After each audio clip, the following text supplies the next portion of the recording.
अवलम्मा असाबतकुम मुसीबतुन कद असबतुम मिसलैहा कुल्तुम अन्ना हाज़ा कुल हुआ मिन इंदी अनफुसिकुम इन्नल्लाह अला कुल्ली शैइन क़दीर। उहुद में जब मुसलमानों के 70 सहाबा 70 साथी शहीद हुए तो वो कहने लगे कि ये मुसीबत हम पर कहाँ से आन पड़ी है। आ गया कि इनसे कहिए हुआ मिन इंदी अनफुसिकुम, ये तुम्हारे अपने ही नफ्सों की बदौलत है। किन लोगों को अल्लाह ने पकड़ा? उम्मत के पाकीज़ा तरीन लोग, उम्मत के बेहतरीन लोग। गलती क्या हुई, गुनाह क्या हुआ? दो तफसीरें हैं इस आयत की। पहली तफसीर, कुछ लोगों को अल्लाह के नबी अलैहिस्सलातु वस्सलाम ने एक जगह पर मुतय्यन किया था। अल्लाह के नबी अलैहिस्सलातु वस्सलाम ने फरमाया था कि जब तक मैं तुम्हें इजाज़त ना दूं तुमने यहां से हिलना नहीं है।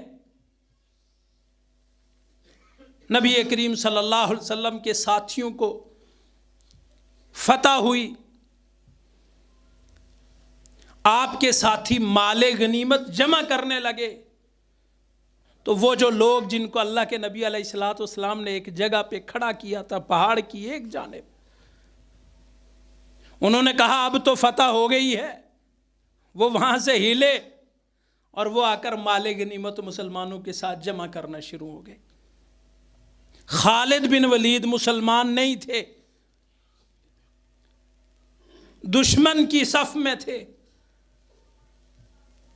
जंगी जुनून था खालिद बिन वलीद को, बड़े सिपह सालार थे, तमाम किस्म की जंगी महारतें जानते थे, जंगी फनून के माहिर थे।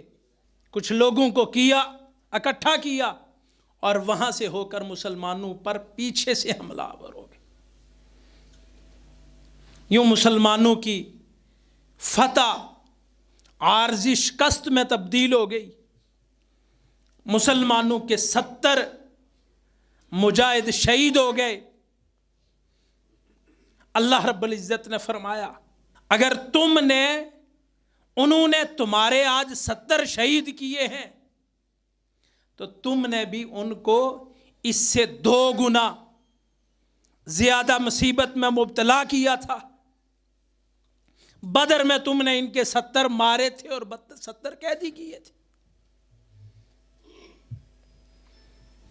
लेकिन इसके बावजूद मुसलमानों के उन साथियों का उस पहाड़ से हट जाना, अल्लाह के नबी अलैहिस्सलातु वस्सलाम के फरमान की थोड़ी सी खिलाफ वर्जी कर लेना, अल्लाह रब्बुल इज्जत फरमाते हैं हुआ मिन इंदी अनफुसिकुम, तुम्हारे अगर 70 शहीद हुए हैं तो ये तुम्हारे हाथों की कमाई है।